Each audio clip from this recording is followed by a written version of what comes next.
yo creo que no conviene perder la memoria, y esta es una ley dedicada a hacernos perder la memoria. Es una ley que prácticamente se basa en toda una dinámica de carácter mucho más global a nivel mundial, en lo que se trata de construir una nueva narrativa que explique un poco pues cómo debe ser el mundo y por lo tanto cómo deben ser también los sistemas educativos. Una nueva narrativa que vaya conformando un sentido común donde se nos desfigure todo lo que venía siendo el sistema educativo tradicional, las grandes metas que movilizaron a los sindicatos, a las fuerzas políticas más progresistas para hacer que la educación sea obligatoria y sea obligatoria cada vez el mayor número de años posibles. En este momento tenemos todo un conjunto de instituciones de carácter mundialista, con ramificaciones lógicamente más locales, y yo creo que son los grandes motores de todo este tipo de situaciones de transformación de la sociedad y por lo tanto los sistemas educativos. Hay una institución que a mí me parece que es especialmente relevante, que es la OCDE, y que yo ya le llamo el Ministerio de Educación del planeta Tierra. Y eso no tenemos nada más que ver cualquier documento que hace y como a partir de ahí todos los países del mundo, o casi todos, hay algunos que todavía no controlan fuertemente, pues empiezan a acomodar a todo lo que está diciendo. Para la Organización Mundial del Comercio, que es la que nos va a privatizar, la que va a forzar la privatización, el Fondo Monetario Internacional, la RP, incluso esas fundaciones filantrocapitalistas. Ustedes en Madrid conocen bien una de ellas, ¿no? la que preside Patricia Botín, el Vaticano y la Conferencia Episcopal, me gusta decir más que las iglesias, luego veremos un poquito más adelante, y los partidos políticos más conservadores.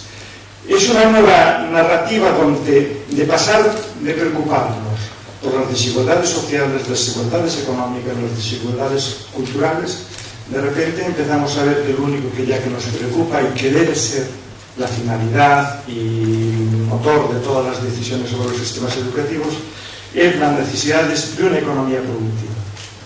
Claro, a partir de ese momento ustedes van viendo en la propia ley el vocabulario, los conceptos motores que organizan esa ley y organizan nuestros significados, y verán cómo cambian de lo que era la preocupación y la obsesión, se puede decir, de las leyes que tenían una mayor preocupación por la justicia social, a preocuparse exclusivamente por otro tipo de finalidades del sistema educativo, como es la empleabilidad.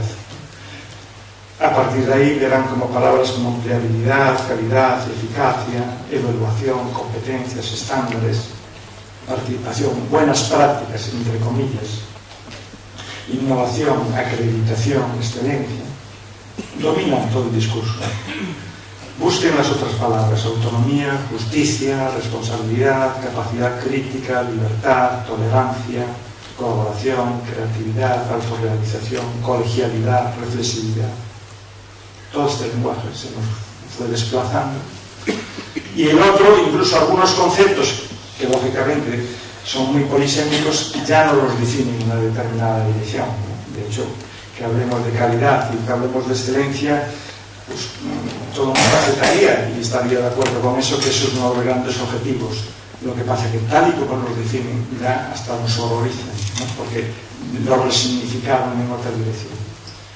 Entonces fíjense incluso cómo cambió y donde se vio realmente lo que pretendían era en el primer anteproyecto de 2012, de junio de 2012. El primer borrador, las dos primeras líneas empezaban diciendo: la educación es el motor que promueve la competitividad de la economía y el nivel de prosperidad del país. Busquen cualquier ley, en cualquier parte del mundo que empiece con semejante reduccionismo, semejante orientación. Lógicamente, ante las críticas recibidas, ahora en un nuevo borrador, pues hicieron un preámbulo más o menos bonito, que no se justifica para nada con todas las medidas que vienen después, porque no aparece ninguna medida para hacer la realidad. Claro, empiezan ya diciendo una especie de puerocentrismo bastante increíble, que es los alumnos en el centro y la razón de ser de la educación. Hombre, yo creo que debe ser más la ciudadanía y lo que eso significa, y a partir de ahí miramos cómo debemos educar a esos chicos y chicas, ¿no? El aprendizaje en la escuela debe ir dirigido a formar personas autónomas, críticas y pensamiento propio. Y luego veremos con qué estrategias se hace todo esto. Todos los alumnos tienen un sueño, todas las personas jóvenes tienen talento. Atentos a esta palabra, talento. Una palabra muy bíblica, con un significado bastante peligroso. Para ir organizando un poco más, a mí se me ocurren como 12 grandes características que tiene esta ley. Primero, es una ley sin justificación. No me quiero extender ahí porque son ustedes muy conscientes de eso. Es decir, no hay un análisis, no hay un libro blanco, un libro verde, el color que quieran ustedes, ¿no? Que analice este sistema educativo que tenemos ahora en este momento. ¿Cuáles son sus puntos fuertes? ¿Cuáles son sus puntos débiles? Y, por lo tanto, ¿con qué medidas podemos mejorarlo? Claro, analizar un sistema educativo significa pensar inmediatamente en todo un conjunto de decisiones políticas, en el sentido positivo de la palabra, porque estas son todas las palabras que nos quieren pervertir el significado, ¿no? Que parte primero de un diagnóstico, así somos, así queremos ser, y a partir de ese momento elaboramos las estrategias. Claro, cuando uno ve también en esos párrafos de ese preámbulo, encuentra medidas que aparecen y filosofías que aparecen, porque son muy llamativas, ¿no? Dice, la reforma de la LOMCE se apoya en evidencias que no presentan y recoge las mejores prácticas comparadas, no presentan ningún informe de esto. Los principales objetivos que persigue la reforma son reducir la tasa de abandono temprano en la educación, mejorar los resultados educativos de acuerdo con criterios internacionales, y eso, tanto en la tasa comparativa de alumnos excelentes como en los titulados de la educación secundaria obligatoria, y mejorar la empleabilidad y estimular el estímulo emprendedor de sus estudiantes. Fíjense como ya en ese primer párrafo, a pesar de que lo meten en un contexto discursivo bastante confuso, en el sentido de que luego uno no acaba de ver con qué medidas hacen eso, y ni los datos en los que dicen basarse, porque estos estudios y prácticas comparadas aparecen por ningún lado para justificar lo que están haciendo. Al revés, los únicos datos que realmente está basándose esta ley es en el informe PISA. Y ahora, en las últimas semanas, a través de la prensa, el Ministerio de Educación pues dio a conocer el informe PIMS, que es lo mismo que PISA, solo que en la educación primaria y con algunos otros países diferentes participados. Es una ley exclusivamente partidista, ¿no? Es una ley que en ningún momento trata de poner de acuerdo a esta sociedad y abrir un gran debate ante un problema que nos debe preocupar a todas y todos, sino que de alguna forma son esos compromisos políticos e ideológicos junto con un montón de prejuicios que tiene el Partido Popular acerca de lo que está aconteciendo en las aulas y sobre todo en las aulas de la red pública, los que van a guiar las medidas que proponen y que no pretenden debatir. La prueba fue que no hay una red, se puede decir, mínimamente democrática que garantice ese debate democrático en que pueda participar todo el mundo. Lógicamente es una ley neoliberal. Eso yo creo que es una de las filosofías claves y motor de toda la filosofía del sistema educativo, incluso pues ahora lo estamos viendo con mucha claridad del sistema sanitario. Son las dos grandes esferas que lógicamente esa Organización Mundial del Comercio pues está presionando y lleva presionando mucho tiempo a los gobiernos, ¿no? Son las esferas donde todavía el mundo privado tiene posibilidades de incrementar sus posibilidades de negocio. Claro, ¿eso qué significa? Sustituimos el ideal de educar ciudadanas y ciudadanos por el de preparar mano de obra para el mercado laboral. De ahí esa obsesión por la empleabilidad y por el carácter emprendedor. Conceptos que tal como aparecen puestos nos meten de rondó otra filosofía, que es un modelo de producción capitalista, que único que se está planteando. Porque habría otro modelo para interpretar eso, otro modelo productivo, por ejemplo, podemos llamar socialistas, alternativos, progresistas, solidarios, etc. Donde, claro, en vez de buscar tanto esa empleabilidad, buscaríamos esa empleabilidad, pero en el servicio de la comunidad. Es qué tipo de empresas y de trabajos vamos a diseñar para que todos los ciudadanos podamos mejorar nuestro sistema de vida.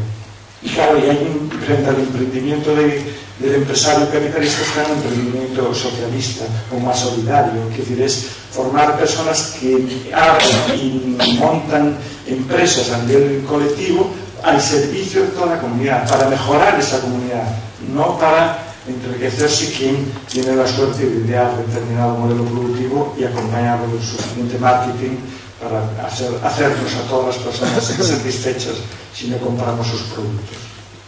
Claro, esta gran filosofía inmediatamente nos va a condicionar ya qué tipo de asignaturas vamos a tener en ese sistema educativo, con qué tipo de contenidos dentro de esas asignaturas, lógicamente qué tipos de metodologías didácticas, formas de organización y, por supuesto, qué modelos de evaluación. Todo eso va a venir condicionado un poco por esa filosofía. Pero claro, inmediatamente PISA nos dice rápidamente, y los discursos proactiva y propasiva que lanzan desde el Ministerio y desde los medios de comunicación que tienen afines, es que lo que hay que mejorar es PISA. Y hay que reducir. Y por lo tanto, ellos no tienen, vamos, vergüenza en decir que lo que hay que es aumentar el número de horas para esas materias. Lógicamente reduciendo ese número de horas a las demás materias, ¿no?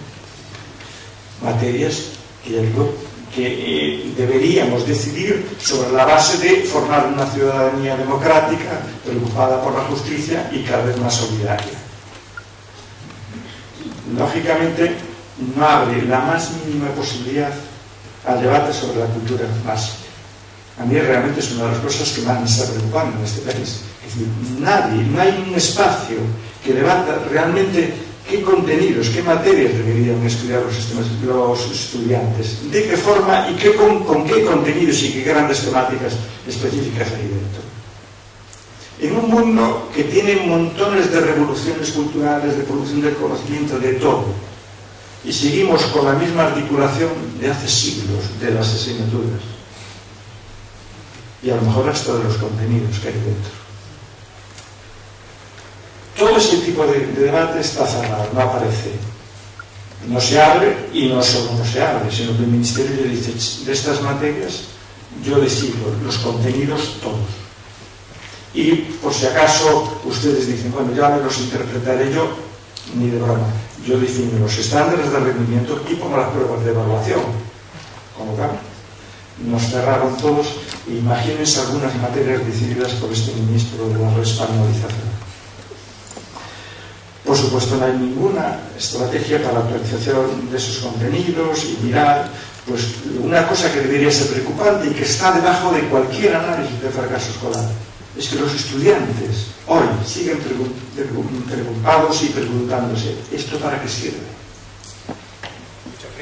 Están estudiando contenidos auténticamente irrelevantes, desactualizados y presentados de una forma incluso muy abstracta, con lo cual hasta los que pueden ser más relevantes, más imprescindibles, resultan incomprensibles para esos estudiantes.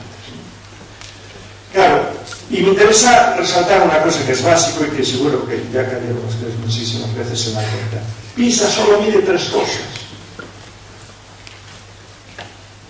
Mide la comprensión lectora, la alfabetización matemática y la alfabetización científica. ¿Qué no mide? Pues si tienen ganas, lean ese listado. ¿No decíamos que había que formar una persona integral en todas sus dimensiones? Pues ¿dónde esa persona acaba? Por ejemplo, todo el mundo de las ciencias sociales, el mundo de las humanidades, que es el mundo con el cual interpretamos, construimos y dirigimos esa educación más científica y esa educación tecnológica, la que le da sentido a eso, a esa formación tan imprescindible para esa empleabilidad. Todo ese campo desaparece o queda reducido al ámbito de las meras manías, porque eso nadie lo evalúa. Y ahí entran, pues, todas las materias, es decir, los estudiantes no acabarán con una formación mínimamente histórica, y la historia es lo que nos va a permitir, pues, hasta no caer en errores que tenemos del pasado, ser conscientes de ideales que tuvimos, qué frustraciones fuimos construyendo hacia el pasado y construir un mundo de posibilidades. Son las ciencias sociales, el mundo de las humanidades, las que abren el mundo de las posibilidades, las que permiten la reflexibilidad sobre la propia ciencia y tecnología que tenemos y la propia ciencia y tecnología que deberíamos tener. Todo ese mundo de reorientación va desapareciendo. Por supuesto, las otras formaciones más de la sensibilidad de las personas y todo, eso ya queda auténticamente en marina, ¿no? En un país como este, que está en la historia de la humanidad, yo creo que fundamentalmente por sus aportaciones al mundo artístico. Pues, y aquí tienen toda una calle que todo el mundo viene a visitar. Pues el sistema educativo no contribuye para nada, que nada de eso se puede perpetuar y hasta que se lo podamos explicar a las generaciones y personas que vienen de fuera, porque ningún estudiante estudia nada de lo que hay en estos museos que están por aquí cerca y muchos otros más que en todo el mundo. Claro, pero es que hasta tienen el valor de decir en su propio preámbulo, en esa Constitución, en este anteproyecto de ley, pues reproducir un artículo de la Constitución española, que está bien recordarlo. La educación tendrá por objeto el pleno desarrollo de la personalidad humana en el respeto a los principios democráticos de convivencia y a los derechos y libertades fundamentales. ¿Eso dónde aparece? ¿Con qué medidas van a hacer eso? No aparece. Pero es que además está pasando desapercibido algo que está sucediendo y que ahí está ratificado por el Ministerio.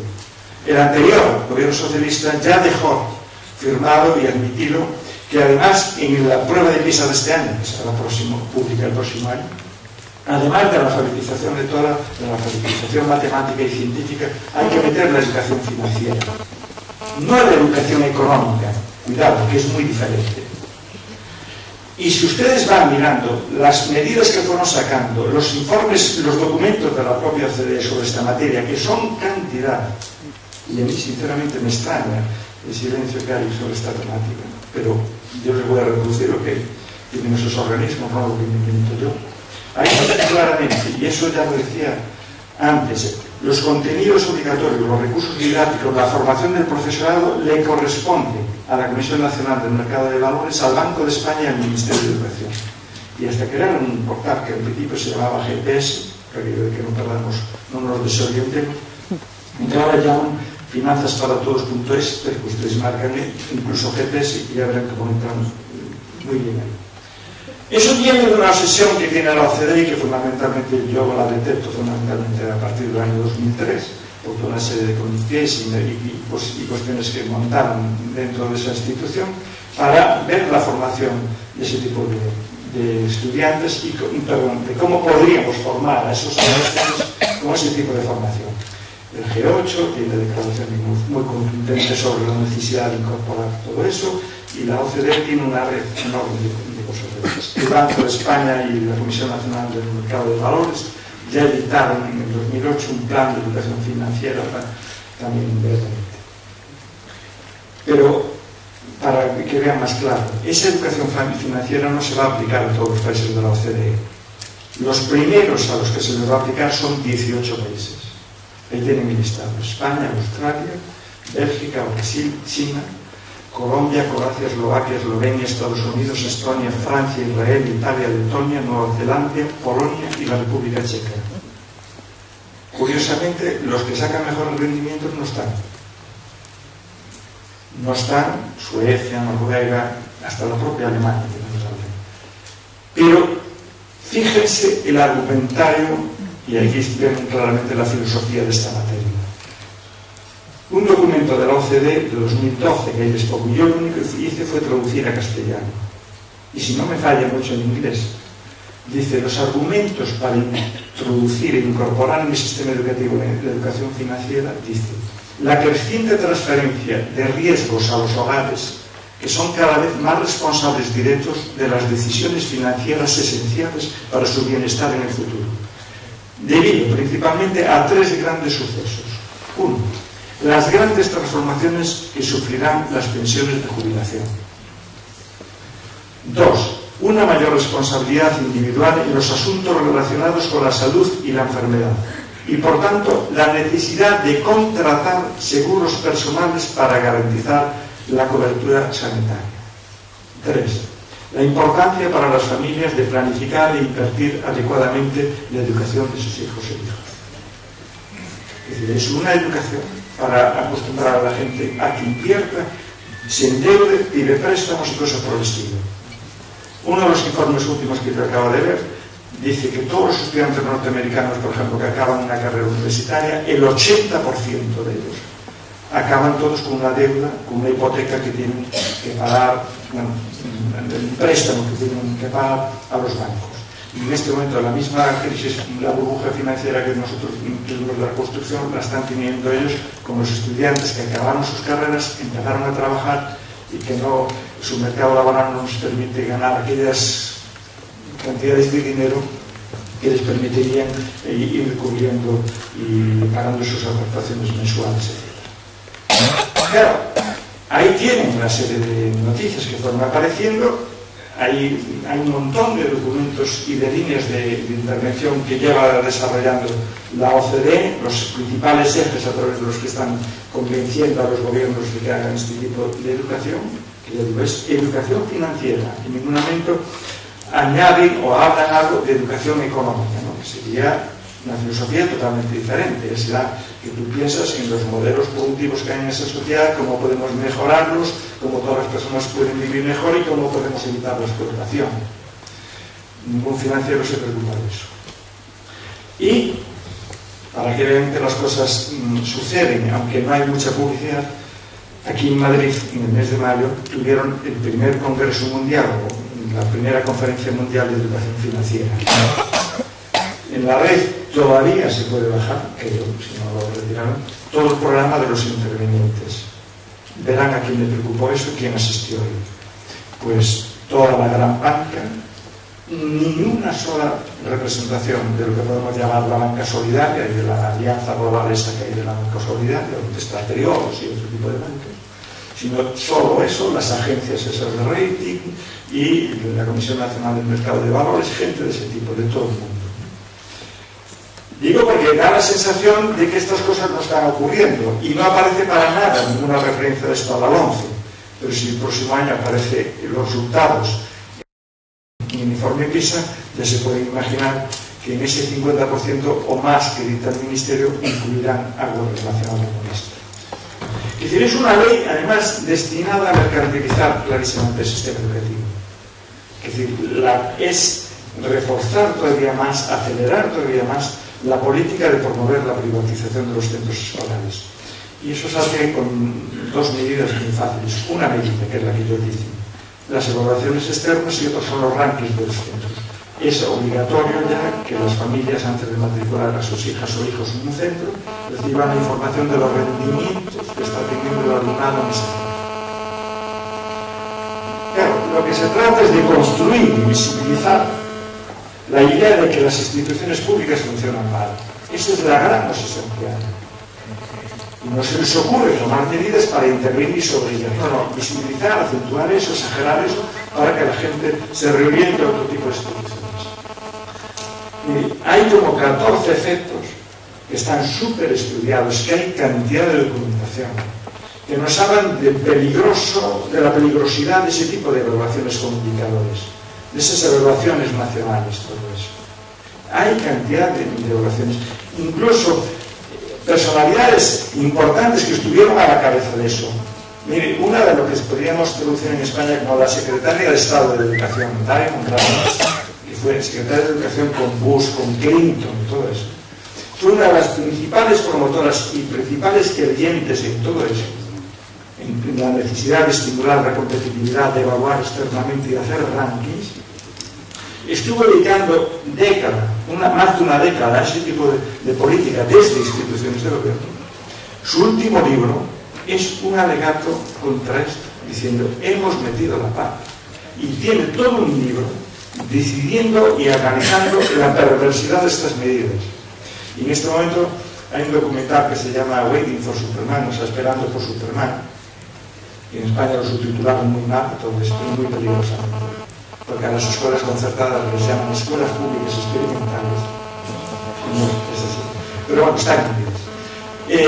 Y entonces cuando uno escucha con un poquito de interés sabe que no están diciendo aquello, que están diciendo otra cosa, que están hablando de las charlas, cosas así. Bueno, Pues ese mismo documental, que es muy famoso, abrió un portal muy fuerte en internet que se llama No esperamos por Superman, No Waiting for Superman, y ustedes pueden entrar, y una de las personas más activas aportando continuamente información sobre eso es Diamond Ravitch. ¿Qué efectos colaterales tiene todo eso? Que ya sabemos, mire, pues si hay un tipo de evaluación, y eso lo sabemos primero como estudiantes, que era lo primero que nos interesaba, cuando tú entrabas, te importaba tres narices lo que decía el profesor o la profesora que iba a hacer, sino tú lo que querías es saber, pero ¿cómo evalúa? Y él te dice una cosa, pero tú ibas a los compañeros y compañeras y te preguntabas, este año pasado ¿cómo evaluó? Y ya te dicen realmente lo que importaba. Bueno, pues aquí pasa exactamente lo mismo. Aquí ya no son solo los estudiantes, es también el profesorado. Es decir, vamos a reducir los contenidos que vamos a enseñar y las estrategias didácticas para que nuestro alumnado pase ese tipo de pruebas. Eso lo sabemos por experiencia todas las personas que pasamos un año solo en el sistema educativo. Si pasamos más, por supuesto somos expertos.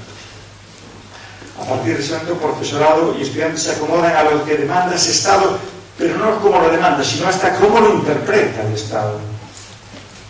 Los contenidos se acaban fragmentando, es decir, volvimos a las asignaturas. Ustedes vuelven a mirar hoy y volvimos a una disciplinaridad de conocimiento horrible. Cuando hasta las universidades nos forzaron, nos criticaron y nos sancionan si no queramos programas mucho más interdisciplinares. La educación primaria y básica, que era el único sitio que sabíamos que era clave y que tenía que suceder así, ahora volvemos a la disciplinaridad más dura. Es decir, ¿por qué es lo que permite eso? Y volvemos a la cultura de los recuerdos, los resúmenes aquellos que había al final de los libros de texto. Las perspectivas del conocimiento conflictivas desaparecen y aparecen como un falso consenso. Bueno, el ministro Berger dijo, los temas conflictivos del currículum, ¿se acuerdan cuando hablaba de la educación para la ciudadanía? Los vamos a eliminar. Pues dígame aquel preámbulo dónde está la reflexividad del pensamiento crítico si desaparecen ese tipo de situaciones. ¿No? Con el falso consenso no hay forma humana de establecer pensamiento reflexivo y crítico. Las culturas silenciadas, que les voy a decir, las interpretaciones y las voces de aquellos colectivos que siempre estuvieron ausentes y los voces de esos colectivos que el conocimiento oficial masacraba científicamente, nos daba argumentos para justificar una falsa inferioridad de ellos. Todo eso, por supuesto, va a desaparecer, no va a aparecer en ninguna de esas pruebas, no se preocupe que nada de eso va a aparecer ahí. Por supuesto, se perjudica el aprendizaje de los chicos y chicas de las clases más desfavorecidas y, por supuestísimo, vamos a pegar un retroceso en la integración de las personas con discapacidades, pero no sé qué década hacia atrás, porque nada de esto va a aparecer ahí en ese tipo de situaciones. Lógicamente, las metodologías didácticas van a ser las necesarias para que su estudiante aprenda los truquillos, para las preguntas que pueden ser susceptibles de caer en esas reválidas. Piensen ya incluso en una rivalidad que es mucho más ambigua y no está tan cerrada como va a estar esta, que va a ser la base de test. Como es la selectividad. Con la selectividad hay que desarrollar temas y son más amplios. Cualquier profesor o profesora de bachillerato, cuando le digan la autonomía curricular, se ríe. Dice, no, mira, yo tengo que adivinar cuáles son los temas de los últimos 10 años en las pruebas de selectividad y que mis estudiantes sepan eso. El resto, de broma. Vale, pues una selectividad hecha de esta forma, todavía eso se reduce mucho más. Lógicamente volvemos a la política de libre de texto, el gran negocio, aunque ahora este diga que es muy costoso, quiere ir a la maleta digital. Es lo mismo. Y a continuación volveremos a localizar lo que existe en todos los países donde hay este tipo de pruebas. Los libros de trucos, los libros donde aparecen las pruebas que cayeron otros años y las respuestas. Y eso lo sabemos todos, es un mercado que existe en todos los países donde hay este tipo de pruebas, ¿no? Eso, para preparar ya los exámenes y para preparar las pruebas. Lo mismo que suele pasar con carga de conducir. Yo no sé conducir, pero tengo visto en los sitios libritos de esos para preparar los exámenes. La preocupación vuelve a ser la disciplina y la cultura del esfuerzo. Obviamente, todo estudiante, cuando se encuentra con materias que no sabe para qué sirven, con contenidos irrelevantes que no entiende, cuando se aburre en las aulas porque lo que le estamos trabajando y decimos que es tan importante no acaba de verlo por la abstracción como está siendo presentado, pues lo lógico es que moleste, ¿no? O está muy socializado en una cultura del castigo divino o familiar o la propia institución, o lo lógico es que moleste un poco. Y por lo tanto nosotros nos obsesionemos a través de todo ese tipo de cosas. Claro, hablar luego de autonomía del profesorado es reírse a la cara de ese profesorado. Porque el sistema educativo funciona un poco como esa cama de Procust. Solo se va a enseñar lo que interesa, de la forma que le interese al Estado, a las comunidades autónomas o a los libros de texto, que son los grandes objetos de los contenidos escolares. Y lo que es evaluable por test o medible por indicadores de carácter cuantitativo. No se preocupen que eso que veníamos hablando en las últimas décadas, desde los años 80, de las dimensiones más cualitativas y las metodologías más visibles, se acabó eso. Pero lo curioso es que tú dices, no te preocupes, que este tipo de medidas se hacen para estimular a los malos profesores y profesoras. Se pudieron a lo mejor en un primer momento pensar en esa situación, no lo sé, pero hasta me puedo entrar con la buena fe a admitir eso. Pero que con los años que llevaron eso ya se demostró que no es así, es al revés.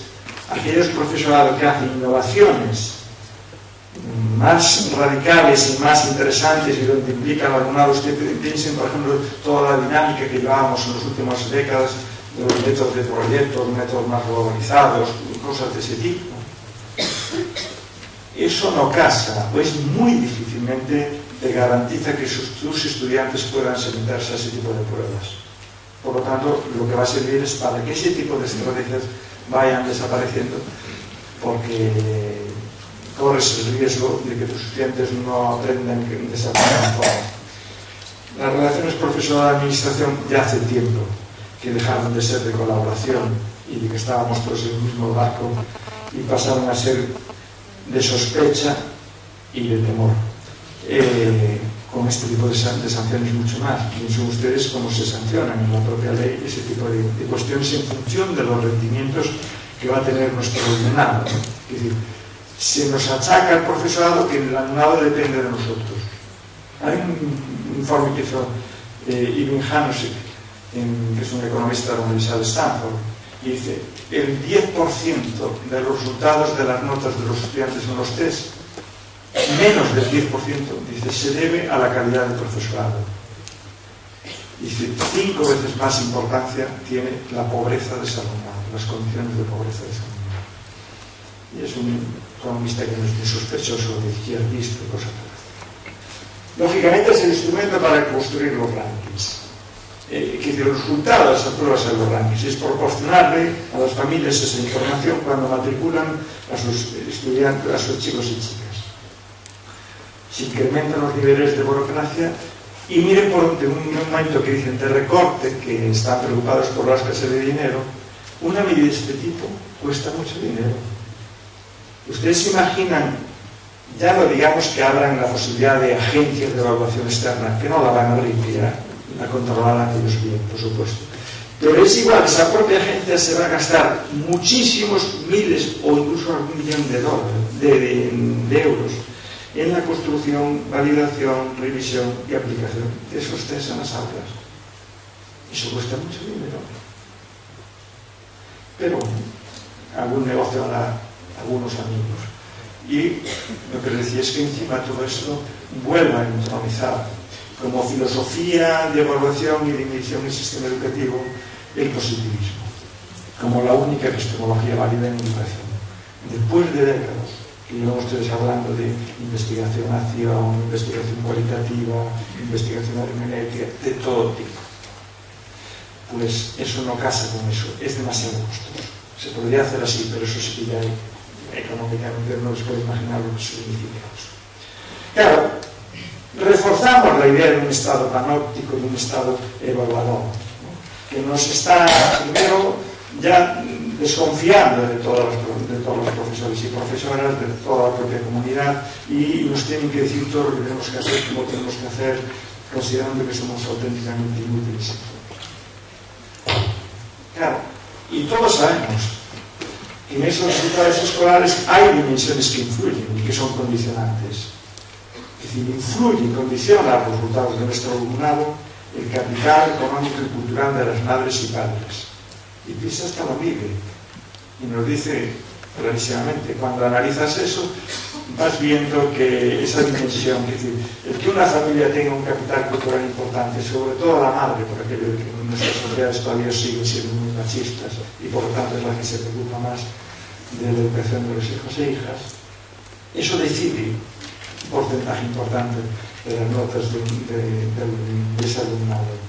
Las características socioculturales de la comunidad vecinal en la que está encuadrado esto, las experiencias y expectativas que hay en el entorno de ese tipo de estudiantes acerca del poder y el valor y la importancia de la educación, y por supuesto los problemas familiares. Tenemos muchísimos estudiantes con problemas familiares. Las dotaciones del centro escolar, algo que ustedes viven y saben, y es de lo que estamos hablando.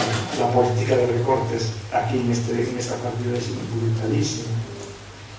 Los proyectos curriculares del centro, eso ya casi se acaba. Bueno, ahora los decidirá el director o la directora que imponga la administración, el tipo de evaluación, los instrumentos incluso de recogida de la información. Bueno, en el sentido ese de que según evalúas estás priorizando un determinado tipo de cultura escolar y de contenidos escolares. Entonces, esto lo tenemos que tener muy en cuenta. Solo tenemos que recordar nuestra época de estudiantes. Tú estudiabas aquello y de la forma que te lo iban a evaluar y nada más. Y todo lo demás ya te ponía a decir que eres porque pues vale, para cuando tenga tiempo que nunca. El número de horas que dedica ese profesorado a la coordinación, a la preparación de recursos y de la actualización.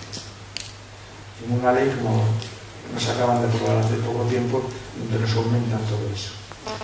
Claro, estamos ante una ley que yo llamo cínica. Porque, claro, no puedes aludir a que el sistema educativo no está formando la gente cualificada y que estamos sacando personas sin la suficiente formación, cuando la realidad es que tenemos un mercado empresarial que es auténticamente ineficiente, que no está capacitado para explotar la riqueza, hablando en su propio lenguaje, ¿no? La riqueza que generamos, que construyó este propio sistema educativo. ¿Ustedes conocen alguna estadística que diga qué empresas se tuvieron que cerrar o no se pudieron abrir porque no había personal suficiente cualificado en este país?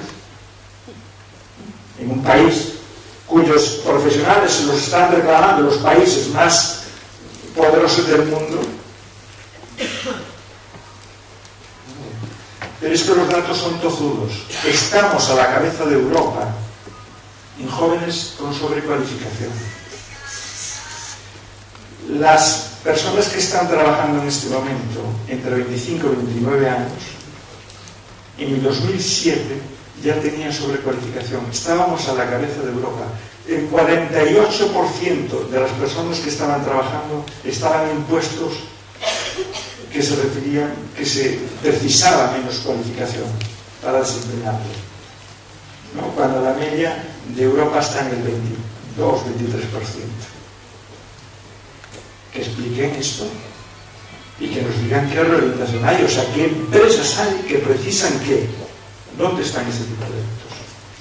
Claro, lógicamente, como ley conservadora es una ley muy clasista. Si rebajamos la comprensibilidad hasta los 13 años, 13 años ya empieza la posibilidad de encaminarse para los 14 y ya es obligatorio. Claro, primero ya retrocedemos 42, 43 años, ¿no? A la ley general de 1970, que era la que hacía esto. Y olvidamos el significado de lo que aquellos habían, de cuál era el porqué, las razones por qué los países fueron construyendo esta necesidad, esta comprensibilidad. Y era obvio, y es lo que va a pasar. Porque porque ya teníamos demasiados datos empíricos que nos decían, cuando los estudiantes eligen letras, ciencias y formación profesional antes de tiempo, pues asoma como una especie de gen encubierto que el genoma humano no descubrieron.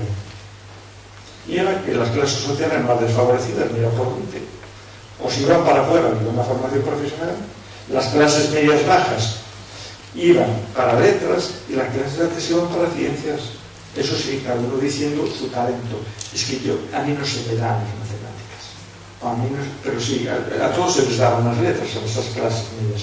Hombre, había luego un par de ellos, que era lo que los sociólogos llamaban, tipo Gorrier Passerón, llamaban los rehenes de la burguesía, ¿no? Dicen, no, cuidado que hay un obrero en la universidad. Eso todo se nos olvidó. Esas eran las razones de la comprensividad, no eran otras. Que luego incluso se incrementaron en una sociedad donde el futuro es demasiado incierto. ¿Quién se imagina a qué se van a dedicar los chicos y chicas que están hoy estudiando en primaria o secundaria? ¿Qué mercado laboral va a haber? ¿Qué necesidades va a haber? Claro, pues la única forma de garantizar eso es una formación mucho más polivalente y que todas las personas tuvieran una buena dotación, una buena base científica, humanística y tecnológica. Es lo que te va a permitir adecuarte y convertirte en una persona flexible en ese sentido. Claro, el clasismo ya sabemos lo que va a ser. Es quienes van a ir a esta rama, ya lo sabemos. Y dicen, encima los tutores, orientadores son los que van a decirle a las familias, a que decidan ellas libremente, claro. Y ya sabemos que familias van a aceptar tu decisión, quienes te van a decir que no, en el caso de que se te ocurriera decirles que no continúen en determinada línea que se asocia a la obra. Esto es como el juego de la bolsa. En los títulos de la bolsa hay unos que tienen mucha información y otros que tienen muy poca información. Y los que tienen información saben bien qué cosas son las que merece la pena invertir. Pero es que ese clasismo, esa derivación y expulse del sistema educativo de aquellos estudiantes que tienen más problemas y que, entre paréntesis, son los más pobres, los más desfavorecidos, se refuerza además con esa línea que abren ahora nueva de especializar curricularmente a un centro. Las líneas de especialización curricular son las líneas de los centros para seleccionar qué tipo de estudiantes les interesan y con los que van a quedar muy bien en los rankings y por lo tanto podrán seleccionar mejores familias todavía y cobrarles adecuadamente a través de las vías tan indirectas que hay, incluso una enseñanza concertada. Centros bilingües, ya sabemos lo que significaba, centros de excelencia, determinadas especializaciones, etcétera, etcétera. Y claro, si ahora nos sale un informe como el PIRLS, que nos dice que los estudiantes están teniendo problemas con la lectura, con las matemáticas y con las ciencias en primaria, pues mira, el genoma no tiene la culpa, ¿no? Que yo sepa. Pues habrá que mirar y revisar medidas de intervención mucho más tempranas. Claro, la educación infantil, que fue una de las grandes conquistas que tuvo este país en las que nos colocamos en la vanguardia, lleva mucho tiempo deteriorándose. La educación 03 hace mucho tiempo que ya está en muchísimos centros e instituciones abiertas recuperando la idea de la guardería y olvidando la propia dimensión educativa. Pero es que eso dijo Ver. Dijo que la etapa 03 era asistencial.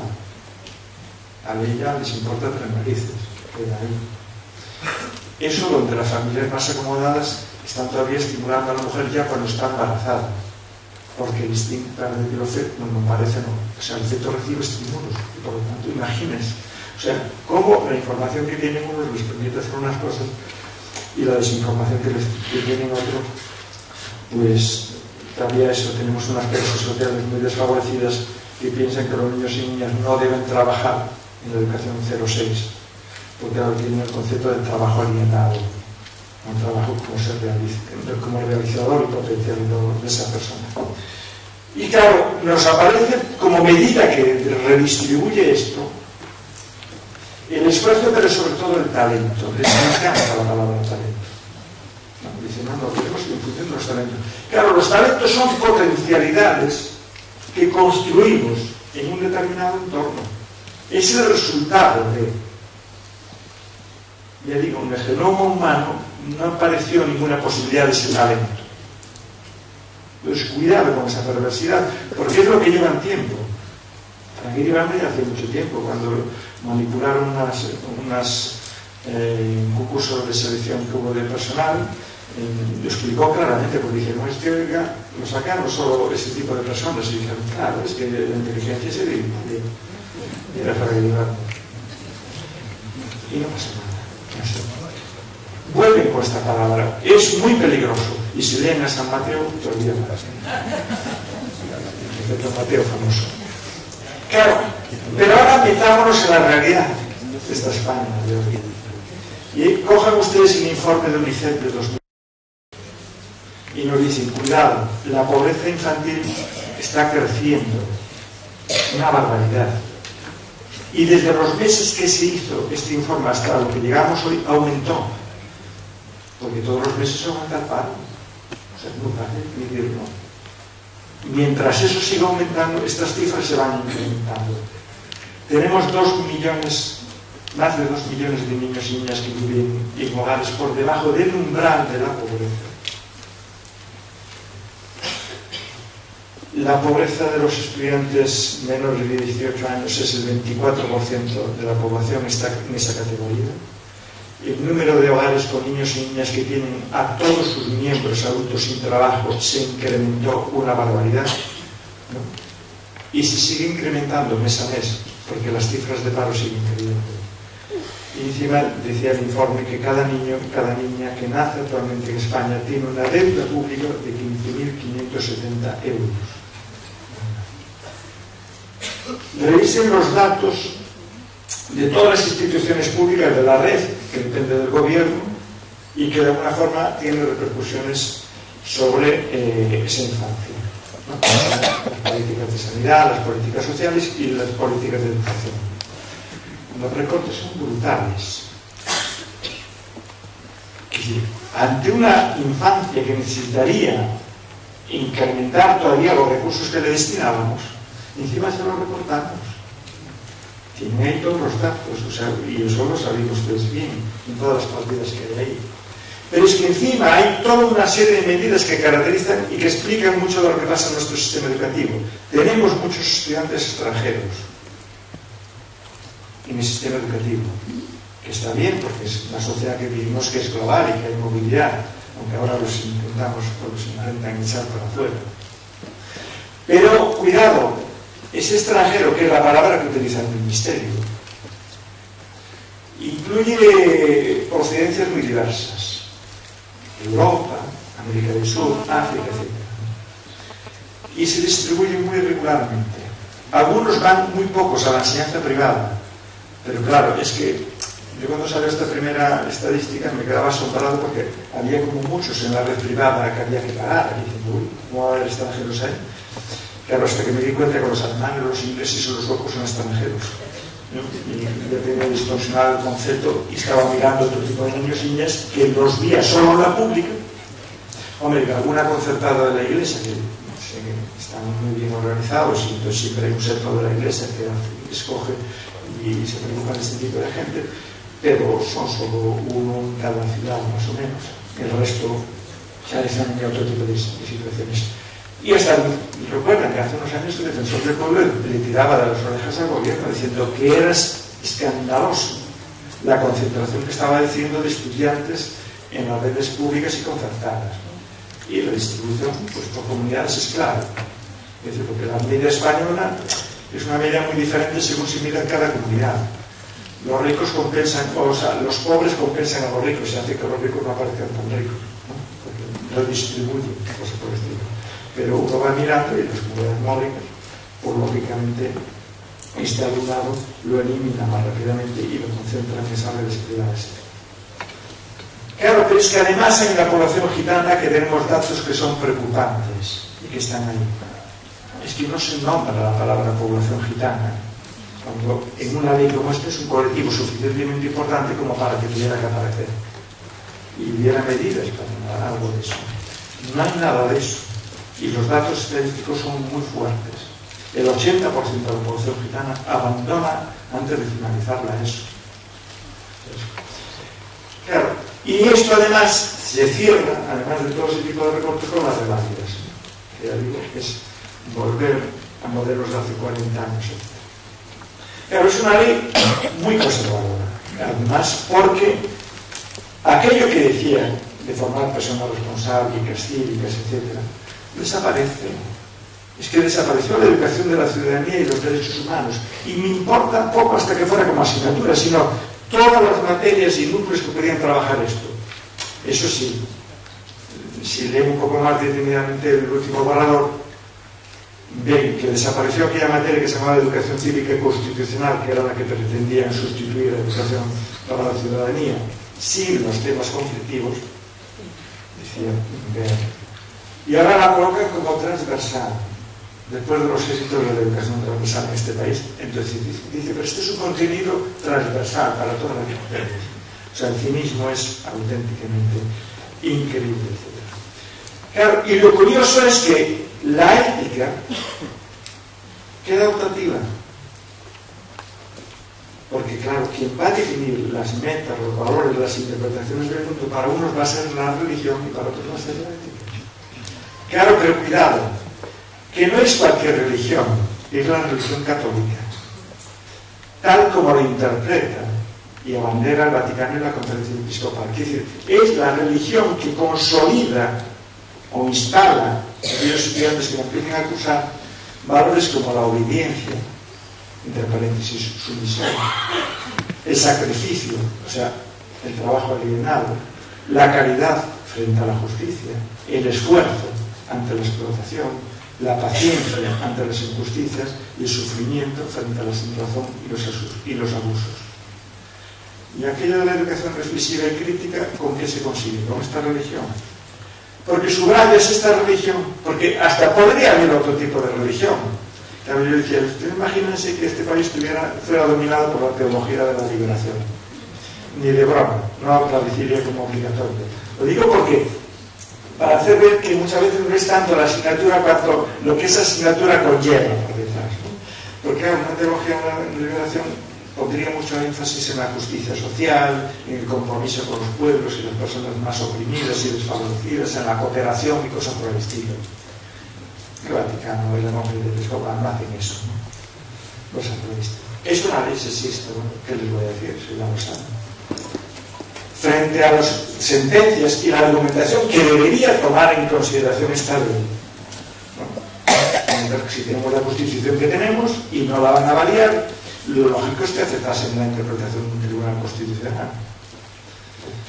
Pues para nada, no les importa. Y ya lo aseguran por ley, lo especifican bien claramente. Y recurren, por aquello del progresismo, a un documento de la UNESCO de 1960. Claro, 1960. Ustedes saben la cantidad de convenciones de derechos humanos y de matizaciones que se hicieron a los derechos humanos desde 1960. Es un número increíble, increíble. Y hasta la Convención de Derechos de la Infancia de 1989 podían olvidar ella. Ni de broma. Esto es una concesión exclusivamente a dos órdenes religiosas auténticamente fundamentalistas y clasistas. El Opus Dei, los legionarios de Cristo, no hay nadie más que le preocupe esto. Esta es la negociación con la Iglesia, no con esta Conferencia Episcopal, porque hay otros cristianos y otras religiones que no concuerdan con este tipo de situaciones. Hasta ni eso. Por eso digo que lo importante muchas veces no es solo también la asignatura, que lo es. O sea, yo estoy convencidísimo y digo, un Estado laico lo tengo clarísimo, una educación súper laica, pero es que además es eso, es que encima por ahí nos quieren meter otra cosa que no tiene que ver con eso, y mucho más. Pero es una educación recentralizadora. No me voy a meter en todo el tema del lenguaje y del idioma, que eso es gravísimo, lo que eso significa, pero en el sentido de que para las materias troncales que deben ocupar más del 50% del horario escolar, y cuando tú dices más, ya se encargan algunos de que dure bastante más, sobre todo si esos van a ser los contenidos que me van a evaluar, lógicamente pues que además horas para que yo quede bien en PISA y que mi colegio quede fenomenal y pueda pues seguir seleccionando estudiantes que me dejen mejor. Claro, el Estado selecciona para esas materias los contenidos y las evaluaciones finales, o sea, todo, la interpretación de todo. Ya podríamos cerrar hasta las facultades de educación o escuelas de magisterio, la institución que ustedes quieran. Porque si ustedes saben leer y escribir, con tal de leer y escribir, ver lo que nos dicen que tenemos que hacer, ya está, no necesitamos estudiar ni hacer nada. Y encima para las autonomías, que les dejan ciertas cositas así tal, cuidado que también les van a controlar la evaluación. Es decir, es una política auténticamente de sospecha del profesorado. Porque la reválida y las evaluaciones externas asumen una sospecha. Es que están pensando que nuestras evaluaciones, y evaluaciones que además están hechas por los claustros de los centros también, somos todos una panda de mangantes o de generosísimos, etc. Cuando al revés, las estadísticas que nos están diciendo es que en la pública parece que somos demasiado exigentes, incluso porque ese mismo estudiante en otras redes privadas pues es evaluado mucho más generosamente. Pues nada, es una política de auténtica sospecha. Entonces nos evalúan a nuestro alumnado en los indicadores de rendimiento, todo ese tipo de cuestiones. Y además van a agarrar y poner a su servicio exclusivamente a la dirección de centros. Claro, ¿quién te elige? Porque más del 50% de quien compone ese comité de votación lo tiene la administración. Y encima es una falsa democracia. Dice, no, va a haber representantes del claustro de profesores y de las familias. Digo, oiga, mire, eso se llama marcar las cartas de una baraja. Si usted se reserva más del 50%. Y puede ser reelegible pues a perpetuidad. Y no tiene que ser del centro. Claro, eso es dejar algo en las manos de unas personas que en principio pueden ser muy nobles y muy sensatas, muy racionales, pero también hay personas que no son sensatas, ni racionales, ni nobles, por el estilo. Y por lo tanto deberíamos tener instrumentos que previniesen que las personas no son seres angélicos, etc. Es una ley antieducación, porque la educación siempre se preocupaba, entre otras cosas, de mirar los recursos, cómo se utilizan, las condiciones, todo lo que hay se estudia. En la primera ley decían clarísimamente, lo que importan son los autos, no las inversiones, el contexto cultural, los recursos, las dotaciones, nada de eso. Claro, en esta ley dicen, no, ahora las evaluaciones vamos a meterle un cociente contextual. Eso, yo no sé qué es, cómo se va a medir, lo que eso significa. Y por supuesto vamos a los modelos de lápiz y papel, etc. Es una ley autoritaria, como dije antes, no hay posibilidad de participar en ese debate. Ninguna asociación profesional, sindicato, partido político que no sea de derecho o de su eje puede participar. Y los otros deben estar participando a tenor de lo que vamos viendo o algunas medidas que van saliendo, etc. Es decir, en síntesis es una ley donde solo tienen voz organismos como la OCDE, el Fondo Monetario Internacional, las organizaciones más mundialistas de carácter neoliberal, la Conferencia Episcopal y el Vaticano, todos los economistas incluso de carácter neoliberal, las fundaciones filantro-capitalistas, una de ellas la FAES. Aquí los grupos de presión más conservadores y neoliberales, y luego se les llama G7, G9, G20, porque el número va cambiando. Lo que sí tenemos claro es que no tiene voz el profesorado, el alumnado, ni las familias, ni los sindicatos, ni las ONG, ni la propia UNESCO. Hay organismos, voces de ese tipo. Y finalmente es una ley que podemos decir que está hecha para justificar esta política de recortes del PP. Porque no modifica, sino que está de encuadre todavía vigente el Real Decreto de 20 de abril de medidas urgentes de racionalización, que palabra más bonita, del gasto público en el ámbito educativo. Ratios de alumnado incrementadas, jornadas lectivas y dedicación de profesorado más dedicadas a impartir lo que es clase y menos a las coordinaciones, autorizaciones y cosas por el estilo, políticas de sustitución del profesorado recortadas, la formación, la financiación de becas, ayudas al estudio, ayudas a comedor, todo eso recortado, etcétera, etcétera. Ese es el cuadro que está teniendo esta ley, que no se modifica en ningún momento. Y que no hay medidas, la ley de acompañamiento que tendría que existir como esta es una ley de financiación. ¿Cómo va a hacer posible eso? Al revés, la que tenemos es una ley de reformas, que ahora se llama racionalización. Claro, se nos olvidaron cuáles eran las finalidades del sistema educativo, que era hacer realidad la igualdad de oportunidades, formar una ciudadanía solidaria y democrática mediante una educación que tenía que ser antirracista, antisexista, anticlasista, no homofóbica, inclusiva, laica, integral, etc. Eso es lo que te iba a permitir incardinarte y convertirte en un ciudadano más solidario y más crítico en esa sociedad, esa palabra que también utiliza en el preámbulo. Claro, y olvidamos algunos datos y solo dos datos rápidos. Que no hay un estudio clave y que realmente no se acompaña de un estudio que nos diga por qué está habiendo abandono escolar. Y hay muchas posibles razones. La inelevación de esas finalidades del sistema educativo, la irrelevancia de contenidos y tareas escolares, hasta hace poco el fácil atractivo que había en un mercado laboral, que ahora ya no existe, las dificultades de aprendizaje y los inadecuados apoyos escolares, el escaso capital cultural y familiar de determinadas familias, la poca motivación que esos chicos y chicas recibían desde sus familias y desde sus entornos, en la medida que eran entornos desfavorecidos, la inadecuación del clima escolar, dificultades para ingresar incluso en el sistema educativo una vez que lo abandonaban, etc. Y yo creo que a través de los debates y los análisis que iban saliendo y que en los últimos años se iban produciendo, teníamos como grandes retos que incluso no obligaban para nada a poner patas arriba ese sistema educativo como otra ley. Porque todos decíamos, hombre, sabemos el fracaso de la repetición de curso, que había que eliminar eso y hacer otro tipo de estrategias para eso. En esta ley se permite que la escolaridad obligatoria se pueda repetir 3 veces, una en primaria y 2 en secundaria, 3 veces. Que había que mantener ese tronco común hasta los 16 años, y sabíamos que había problemas, y sabíamos también que la clave estaba en esa formación de profesorado. Y por eso se forzó ese máster de formación de profesorado, que no es todo lo que debiera ser, ni mucho menos. Pero sabíamos que había una gran clave. Clave porque está en otros países, que no es que nosotros inventemos la pólvora, es que ya está inventado.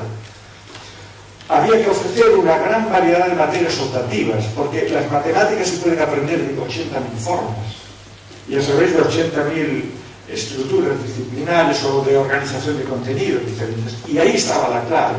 Claro, si tú reduces todo eso, el fracaso te va a asomar más fácilmente.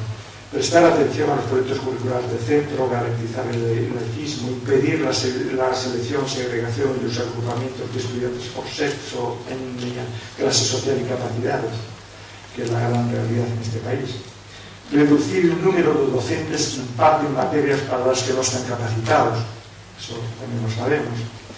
Financiar a los centros en función de las necesidades del alumnado y de sus familias, no a todos iguales. No. Coge usted este criterio y meta ahí más donde más se necesita. Ratios en función de las necesidades. A mí el problema de la ratio me parece falso como está planteado. 40 estudiantes de un colegio de Opus hasta me parecen pocos, si son iguales. Pero 15 estudiantes en un centro súper desfavorecido en el barrio tal son muchísimos, porque cada uno es diferente. Ese es el problema de la ratio, no el otro. ¿Qué diferencia hay? Si son todos iguales. Tú explicas la cosa todos de la misma forma y te lo van a entender todos y con el mismo recurso y parten todos de la misma y tienen el mismo estímulo y entorno cultural fuera. No puedes aumentar la de la gana, que por más son otros. Eso no hay nada que contemple nada de eso. Ratios en función de las necesidades de cada centro. Incrementar los recursos y las dotaciones de los centros. Este país se gastó demasiado en libros de texto, abrió un negocio ahí brutal y confundió lo que son recursos didácticos, informativos y de calidad, y laboratorios y redes, etc., con el negocio de los libros de texto. Ya está, va siendo hora de que pongamos un poco de campo a eso, si realmente nos preocupa la educación en una sociedad que llamamos informacional, que tiene tantos recursos informativos, y el sitio más pobre informativamente es el aula, muchísimas veces, porque hay muchas excepciones, ¿no? Cosas de esas. Y los gobiernos tienen pánico a meterle en manos ese negocio, son muy poderosos, ya lo sé. Sé bien lo que significa Santillana o grupos de ese tipo.